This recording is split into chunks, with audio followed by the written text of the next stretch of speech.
നമുക്കിന്നൊരു പായസം വെക്കാം അല്ലേ? ഉത്രാടമായി, ഓണം വന്നല്ലേ, പൂരാടമായി. ഇനി നാളെ ഒറ്റ ദിവസമേ ഉള്ളൂ. എന്നതുകൊണ്ട് നമുക്ക് ഒരു പായസം നോക്കാം. എന്തായാലും ഇന്ന് നമുക്കൊരു അടപ്രഥമൻ നോക്കാം. പായസത്തിൽ സ്റ്റാർ അടപ്രഥമനാണല്ലോ. അതുകൊണ്ട് നമുക്ക് ഞാനൊരു 250 ഒരു പാക്കറ്റാണ് അട മേടിച്ചിരുന്നത്. അരിയുടെ മട്ട റൈസ് അട, ചുമന്ന അരിയുടെയാണ് മട്ട. വെളുത്തത് ഒരു പാക്കറ്റ് ഉണ്ട്. നമുക്ക് എന്തായാലും ചുമന്ന പാക്കറ്റ് ഇതും കൊണ്ടുണ്ടാക്കാം. ഇത് നന്നായിട്ട് തിളച്ച് വേകണം കേട്ടോ, ശരിക്കും വേകണം.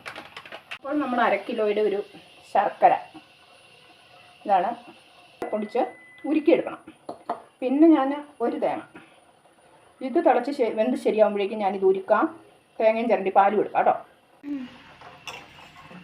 നമുക്ക് ശർക്കര പൊട്ടിച്ചെടുത്തിട്ടുണ്ട് കേട്ടോ. ശർക്കര പൊട്ടിച്ച് നന്നായിട്ട് എടുത്തിട്ടുണ്ട്. ഇതിനി നമുക്ക് ഉരുകാൻ വെക്കണം. ഉരുകാൻ വെക്കുമ്പോൾ ഒരു കുറച്ച് വെള്ളം ഒഴിച്ചാൽ മതി കേട്ടോ. ഒരു 1/4 ഗ്ലാസ് വെള്ളം ഒഴിച്ചാൽ മതി. എന്നാന്നോ ഇത് മൊത്തം പറ്റിച്ചെടുക്കണം. ഇത് 1 ഗ്ലാസിൻ്റെ അത്ര വെള്ളം ഞാൻ എടുത്തിട്ടുള്ളൂ. ഇതിൻ്റെ ആവശ്യമുള്ളൂ. അല്ലെങ്കിൽ ഈ വെള്ളം മൊത്തം നമ്മൾ പറ്റിച്ചെടുക്കേണ്ടി വരും. ഇത് ഉരുകുമ്പോൾ ശരിയായിക്കോളും. ഈ ശർക്കര നന്നായിട്ട് ഉരുകട്ടെ. അന്നേരത്തേനും അട വെന്ത് സെറ്റാകും. നന്നായിട്ട് വേകണം. അന്നേരത്തേനും ഞാൻ പെട്ടെന്ന് ഈ തേങ്ങ ഉടച്ച് തേങ്ങാപ്പാലൂടെ എടുക്കാം കേട്ടോ. നമ്മുടെ ശർക്കര ഉരുകിയിട്ടുണ്ട് കേട്ടോ. ഇല്ല, കുറച്ചുകൂടെ വേണം. ഒരുവിധം നല്ല വേവുണ്ട്. നമ്മൾ ഈ അട തിരഞ്ഞെടുക്കുമ്പോൾ മട്ട റൈസിൻ്റെ അട തന്നെ മേടിക്കണം. അരിയുടെ അട ചോദിച്ചു വാങ്ങണം. അല്ലാണ്ട് പലതരം ഈ മൈദയുടെ ഒക്കെ ഉണ്ട്. അത് ഒരു സുഖമില്ല കേട്ടോ. ഈ കളറുള്ള മട്ട റൈസ് ഇതിന് വെളുത്തതുണ്ട്. വെളുത്തത് ഒരു പാക്കറ്റ് മേടിച്ചിട്ടുണ്ട്. ഇത് എനിക്കിഷ്ടം ഈ കളറാട്ടോ, അതുകൊണ്ടാണ് ഞാൻ ഇതെടുക്കുന്നത്. നമ്മുടെ അടയൊക്കെ സെറ്റായിട്ടുണ്ട് കേട്ടോ. നന്നായിട്ട് വെന്തിട്ടുണ്ട്. ഇത് കണ്ടോ, നന്നായിട്ട് അലിന്ന് നല്ലപോലെ വെന്തു. ഇതുപോലെ വേകണം. ഇത് കാരണം എന്താണെന്ന് വെച്ചാൽ ഇത് ശർക്കരപ്പാനിക്കകത്തേക്ക് ഇടുമ്പോൾ കല്ല് പോലെ ആവും. അതുകൊണ്ട് അട വേകാനുള്ളത് ഇങ്ങനെ വെള്ളത്തിൽ നിന്ന് തന്നെ ശരിക്കും വെന്തിട്ടേ നമ്മൾ ഊറ്റാവുള്ളൂ. എന്നിട്ട് ഇതിങ്ങനെ കോരി എടുക്കണം. ഈ അട ഇപ്പോൾ ഒരു 20 മിനിറ്റോളം വെന്താൽ പിന്നെ നന്നായിട്ട് വെന്തത് കേട്ടോ.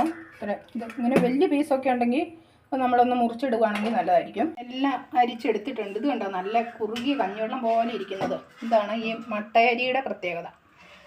ഇതൊട്ടും ഒട്ടലില്ല. ഇതാണ് മട്ട റൈസിൻ്റെ പ്രത്യേകത. ഇത് മൈദയുടെ ഒക്കെ ആണെങ്കിൽ ഭയങ്കര ഒട്ടലായിരിക്കും. എന്തായാലും നമ്മളിതിൻ്റെ പച്ചവെള്ളം നന്നായിട്ട് ഒഴിച്ചു കൊടുക്കണം.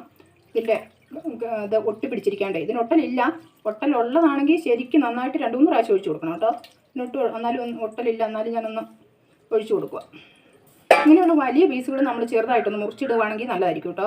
നമ്മുടെ ശർക്കരപ്പാനിയൊക്കെ നല്ലപോലെ അരിച്ച് ഒഴിച്ചതാണ് കേട്ടോ ഉരുളിക്കകത്തേക്ക്.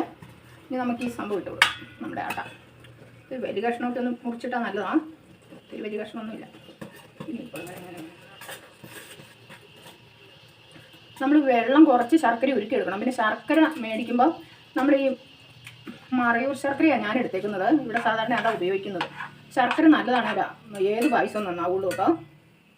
നമ്മൾ അരി ഇത് ആട്ടയൊക്കെ എങ്ങനെ സെലക്ട് ചെയ്താലും ഇത് മെയിനായിട്ടുള്ള സംഭവം ശർക്കര നല്ലതല്ലെങ്കിൽ എണ്ണ ഉണ്ടാക്കിയെന്ന് പറഞ്ഞിട്ടും കാര്യമില്ല. ഈ ശർക്കരയായിട്ട് ഇനി ഈ അട ഒന്ന് പറ്റി നന്നായിട്ട് മധുരം പിടിക്കണം. കുറച്ച് സമയം എടുക്കും കേട്ടോ.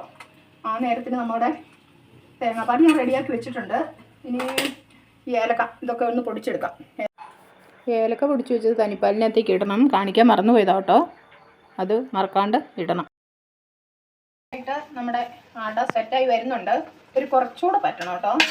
നമുക്ക് ഈ നെയ്ക്കകത്തേക്ക് കാഷ്യൂ വറുത്തെടുക്കാം കേട്ടോ. നന്നായിട്ട് മൂത്ത് വരണം. കൂടി മുന്തിരിയും കൂടെ ഇടണം. മുന്തിരി ഇതൊന്നും ആയി വരുമ്പോഴേക്കും ഇട്ടാൽ മതി. ഓഫാക്കി സ്റ്റവ് ഓഫാക്കി വേണ്ട മൂത്ത് മതി. 2ാം പാൽ ഒഴിക്കുക കേട്ടോ. ഇതിന് ലാസ്റ്റ് നമ്മുടെ തനിപ്പാൽ ഒഴിച്ചാൽ മതി. ഞാനൊരു 3 ഗ്ലാസോളം തനിപ്പാലായിട്ട് എടുത്തിട്ടുണ്ട് കേട്ടോ. ഇത് ഒരുപാട് നേരം തിളക്കണ്ട. പയ്യെ ഒരു തിള വന്നാൽ മതി കേട്ടോ. നമ്മളുടെ തനിപ്പാൽ ഒഴിച്ച് പയ്യെ തിള വന്നിട്ടുണ്ട് കേട്ടോ. ഇത് ഒത്തിരി തിളച്ച് മറിഞ്ഞാൽ കൊള്ളത്തില്ല.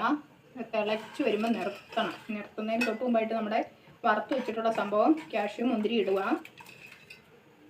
പിന്നെ കൂടെ ഒരു കുറച്ച് കൽക്കണ്ടവും കൂടെ പൊടിച്ചത് ഇട്ട് കൊടുക്കണം. ഇപ്പോൾ വേണമെങ്കിൽ മതി കേട്ടോ, നിർബന്ധമൊന്നുമില്ല. ഇഷ്ടമുണ്ടെങ്കിൽ ഇടുക. നമ്മുടെ സ്റ്റവ് ഓഫാക്കാം കേട്ടോ.